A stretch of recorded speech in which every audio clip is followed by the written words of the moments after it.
Alors bonjour à toutes et à tous, c'est l'élevage de Juju, j'espère que vous allez bien. Donc aujourd'hui on se retrouve pour une nouvelle vidéo. Dans un premier temps je vais vous parler d'Arès, puisque je vous avais dit que j'avais eu quelques soucis avec lui. De base j'avais dédié une vidéo spécialement pour lui, mais je n'arrive pas à finir les montages. Je voulais faire les choses correctement en mettant une petite musique et tout, mais je n'y arrive pas. Alors j'abandonne la vidéo et je vais donc vous annoncer ça naturellement. Et je voulais également vous parler de ce qui va se passer une fois que la repos des oies sera finie. Vous dire qui va rester à l'élevage et qui va quitter l'élevage. Et je vais également vous expliquer pourquoi j'ai décidé de les faire partir de l'élevage. Avant de commencer la vidéo, je voulais juste m'excuser pour le vent. J'ai quand même décidé de faire la vidéo parce que ces prochains jours ça va être encore pire. Donc je vais essayer de parler bien fort et de cacher le micro avec mes mains pour qu'on m'entende bien. Mais c'est vrai que là en plus on est dans le bas du champ, alors ça va être encore pire. Mais bon, je vais essayer de parler bien fort pour qu'on puisse m'entendre. Donc on va commencer par Arès. En fait, ce qui s'est passé, c'est que le jour de Noël, je vais pour ouvrir mes oies et en fait, il y a une palette qui bloque le parc pour éviter qu'elles vont sur la pelouse. Et cette palette, en fait, elle était tombée sur Arès. J'ai donc enlevé la palette et Arès n'était plus capable de se lever ni de marcher. Et je l'avais donc mis dans une cabane avec beaucoup de foin. Et quelques jours après, en fait, ils annonçaient du beau temps. Et Arès était de nouveau debout. Il rencontrait toujours quelques difficultés pour marcher. Mais j'avais quand même décidé d'ouvrir la cabane pour qu'il puisse aller profiter. Enfin, il était toujours tout seul dans le parc. Mais je voulais juste qu'il aille profiter du soleil, etc. Et en fait, après, il se privait de manger, etc. Il a perdu beaucoup de poids. Et donc, du coup, j'ai décidé de le remettre avec le troupeau. Et depuis, Arès va beaucoup mieux. Là, comme vous pouvez le voir, et ben, il marche, il est heureux. Donc, tout finit bien pour Arès. Et en fait, ce que je voulais faire avec la vidéo que je lui avais dédiée, c'est parce qu'en fait, je suis actif sur un autre réseau. Et en fait, j'avais filmé son évolution, donc le jour où il marchait plus du tout, au jour où il est retourné avec le troupeau. Et en fait, je voulais faire des montages, mettre une musique de fond, etc. et poster sur YouTube. Sauf que je n'arrive pas à mettre la musique de fond, donc ça m'a énervé et j'abandonne. Donc voilà les petites mésaventures d'Arès. Mais comme vous pouvez le constater, il va beaucoup mieux. Un Arès. Du coup, voilà. Et je vais donc vous parler de ce qui va se passer après la reproduction des oies, donc qui va rester à l'élevage et qui va quitter l'élevage. Je pense que vous allez être surpris. Donc là, on a toujours le mâle de Danube. Voilà, donc celui-ci est réservé. Il part chez une amie à moi. Donc c'est bien, comme elle est active sur les réseaux, je vais pouvoir suivre son évolution. Donc je suis super content qu'il parte chez mon ami.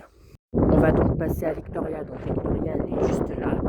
Donc Victoria va nous quitter. Pour les nouveaux qui viennent d'arriver sur ma chaîne YouTube, Victoria c'est une Toulouse bavette porteuse de bleu.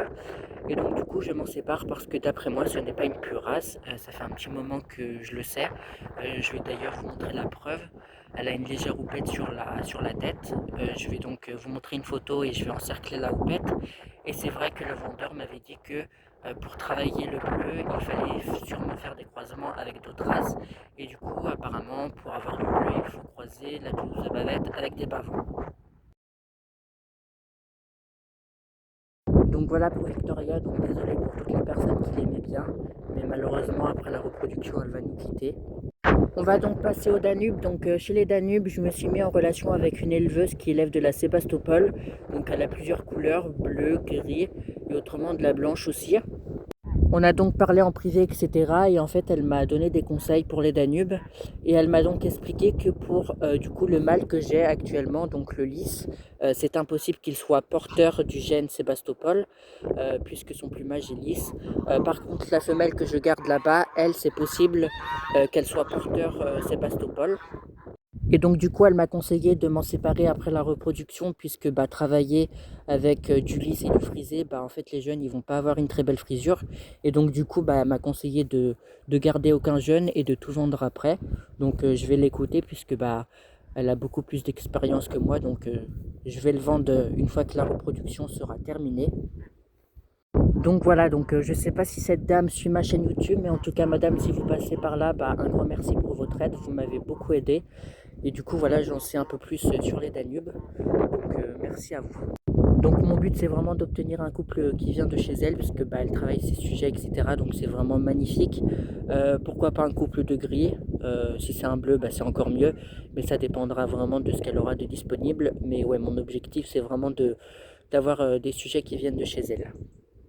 Et pour les bavants, pour l'instant, il n'y a rien de prévu. En fait, ça va vraiment dépendre de ce que je vais sortir dans les jeunes. Si j'ai des femelles qui ont une houppette bien prononcée, etc., eh bien, je garderai. Mais autrement, ouais, ça va vraiment dépendre de ce que je vais sortir dans les jeunes. Et maintenant, on va faire un petit tour de Victoire. Donc Victoire, je vous rassure, elle va rester à l'élevage. Victoire, elle est bien purasse, donc pareil, il faut que je lui trouve un mâle. Mais c'est pas la meilleure période pour en trouver un, donc j'abandonne pas. Mais du coup, voilà, il faut vraiment que je lui trouve un petit mâle. Du coup, voilà, maintenant vous savez qui va quitter l'élevage et qui va rester à l'élevage. Donc voilà, voilà. Ah mes bébés. Bon oui. Coucou Victoire.